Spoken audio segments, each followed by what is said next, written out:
Top of the morning, Dan and Amy, and we're going to find out today if it's the utopians or the greengrocers that are going to be victorious.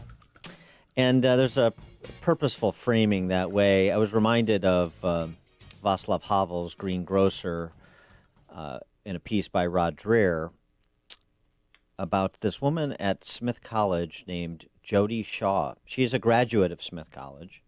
She now works at Smith College as an administrative assistant. And she's taken to posting videos about the culture in the workplace at Smith College that she is organizing under federal law. Very interesting. Invoking federal law as the space that what gives her space to organize for better working conditions at Smith College.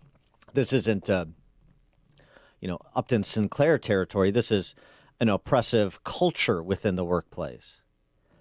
She didn't want to do it, but she decided that the private conversations she was having with her colleagues needed to be made public. And what's the culture? Identitarianism, the 21st century form of totalitarianism. I ask that Smith College stop reducing my personhood to a racial category. Stop telling me what I must think and feel about myself, because I feel like you do that a lot. I know you do that a lot, and I need you to stop doing that. Stop presuming to know who I am or what my culture is based upon my skin color, because you don't know that. You don't know that about anybody except for yourself. Stop asking me to project stereotypes and assumptions onto others based upon their skin color, because I feel like that's what you ask me to do incessantly over and over again for the past 3 years, and I'm not going to do that. I don't think it's right. Stop telling me young women of color have no power or agency in this world, because that's not true. Stop telling me that young white women have power and privilege over everyone else. Equally not true. And both of those narratives that you are teaching to students and trying to convince staff of are very disempowering. I'm a human being, and I'm a valuable member of the Smith College community, or at least I used to think I was. I don't really feel valuable anymore, because I don't feel like you value me. I feel like my skin color is the most important thing about me, and that doesn't feel good. I believe my value lies in the quality of my work, the goodness of my deeds, the essence of my character, and the fullness of my heart, not my skin color. So these videos I'm making are really an effort to organize in the workplace for better working conditions, and they're really for staff. Certainly, faculty and students can get in touch with me, as long as they remember that's what these videos are for. Oh, and by the way, right now, Smith, I don't think you're doing a good job of following the law. So I want you to do better. I'm an alum, and this is not a left, right, or a red versus blue issue. This is a human issue. And I don't think my political persuasion has anything to do with it, but I'm going to say that I'm a lifelong liberal, in case that helps. It doesn't help.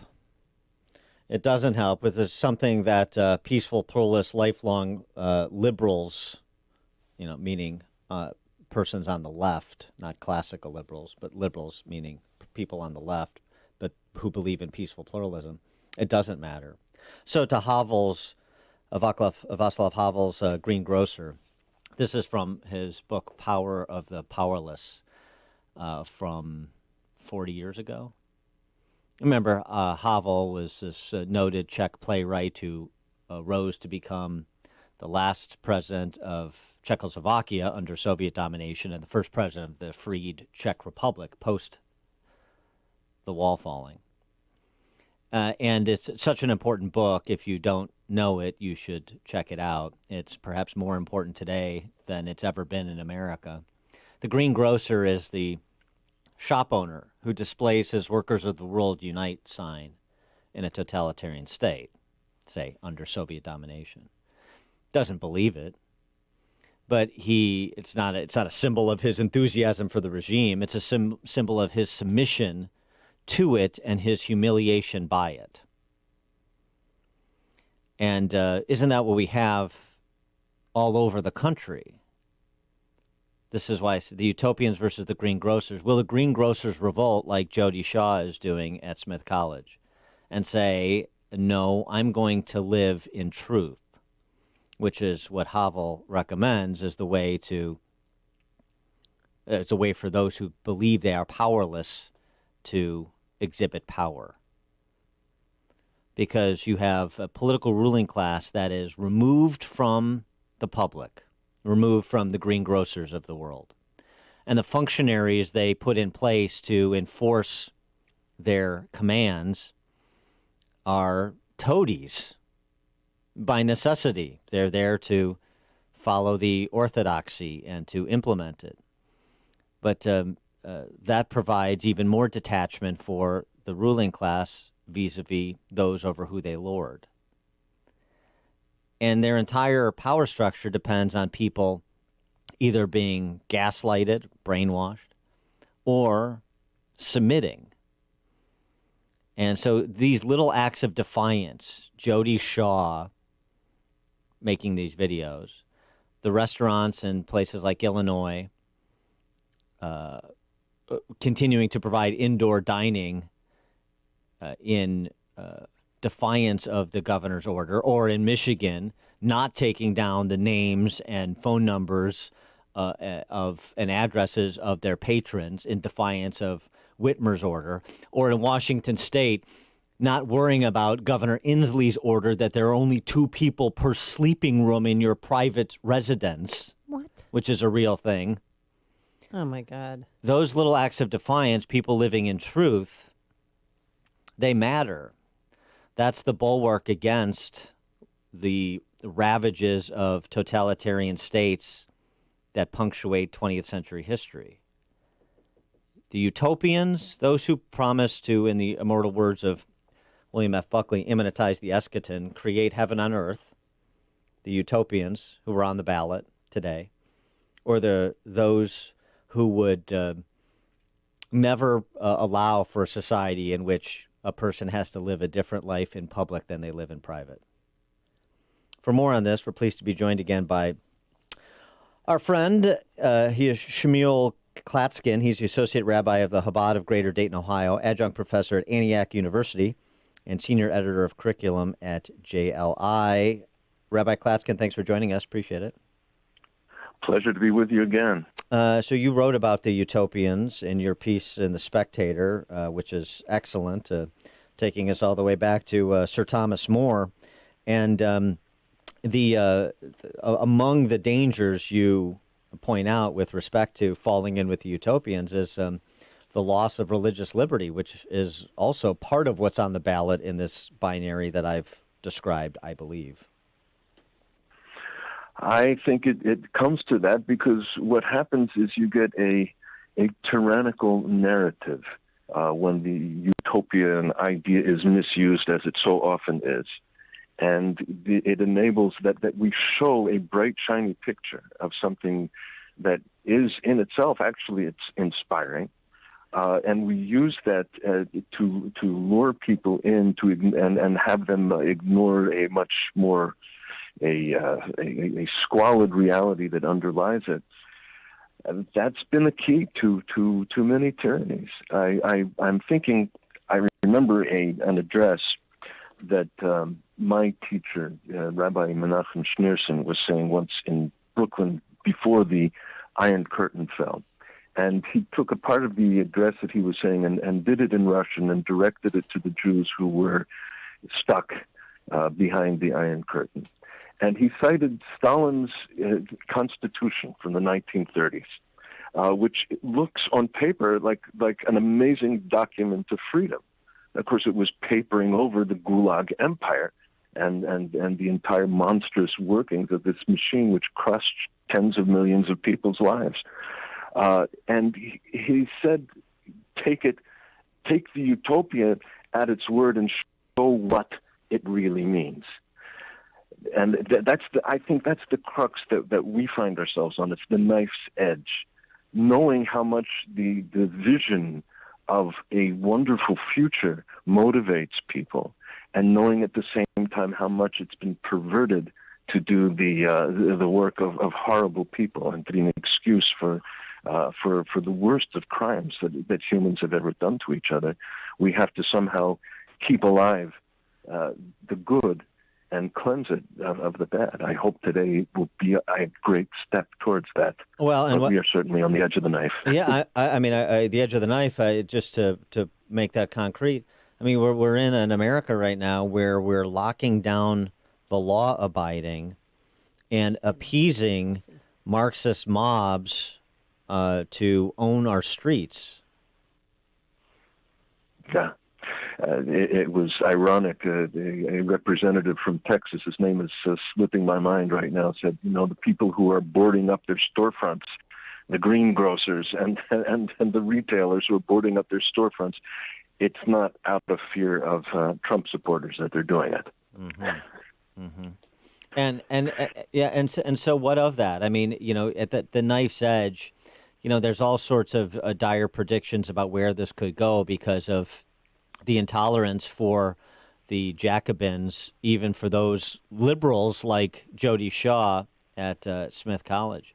I mean, do you see this through a historical lens as tracking to some sort of Weimarization of America, as one commentator recently wrote about, or some sort of Habsburgian state, some sort of monarchical class? How do you see this playing out if there are not enough greengrocers who revolt? Those terrible possibilities are real, and we have to acquaint ourselves with history without putting on rose-colored glasses to see and know that such things can happen. They have and they will if we're not vigilant.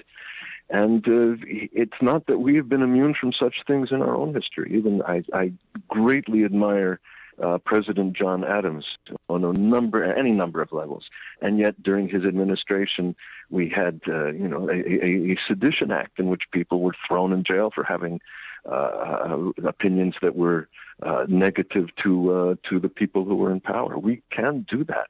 There has to be a reinvigoration from below. This has been the great strength of this administration, is that, the person himself of the president has been able to inspire people to reawaken to their own human liberties and to value them. But without that, the letters on paper don't stand on their own. Judge Learned Hand wrote about that back in the 30s. It says if liberty isn't alive in our hearts, not even a document as great as the Constitution can save it. Today's about it being alive in our hearts. And you write about this too in your piece in different words, but it goes back to Havel's observation that the act of defiance, the way that you empower yourself, is to live in truth. Yes, and that can be done on every kind of a level. We just hope that we don't have to do it the way that Havel did in the beginning of his career, or as let's say Natan Sharansky when he was locked up by the Soviets. There he displayed one of the guards said to him when he was in his prison cell, look, all your protesting, what has it gotten you? And he says, I'm freer than you are. And the guard laughed at him. And Sharansky said, I'll show you. And says, Brezhnev stinks. And he said to the guard, you can't say that. I'm freer than you are. So yes, we can always live in the truth. but the wonderful thing, the promise of America is that to a certain degree we've made a little bit of heaven on earth, and we've been able to have a country that lives in the truth and a political system that lives in the truth. But it won't stay that way without us fighting for it very, very hard. Shmuel Klatzkin, Associate Rabbi of the Chabad of Greater Dayton, Ohio, Adjunct Professor at Antioch University, Senior Editor of Curriculum at JLI. Rabbi Klatzkin, thanks for joining us again. Appreciate it. Yeah, my pleasure. Always the best. And he joined us on our turnkey.pro answer line. The stories you need to know to start your day. This is Chicago's Morning Answer on AM 560. The Answer. The Lou Dobbs Financial Report is brought to you by Signature Bank, helping local businesses succeed. Visit signaturebank.bank for your commercial banking needs. I'm Lou Dobbs. Clorox profits more than doubled in the third quarter. Supreme Court deals a blow to the NFL and DirecTV. McDonald's hiring a new diversity officer.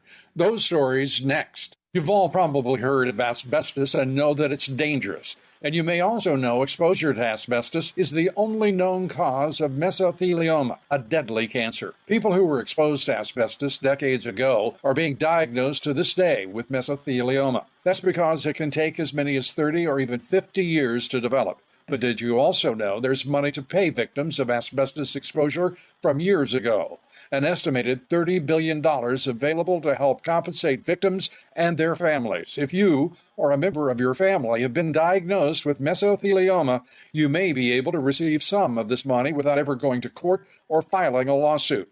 Get a free legal review today.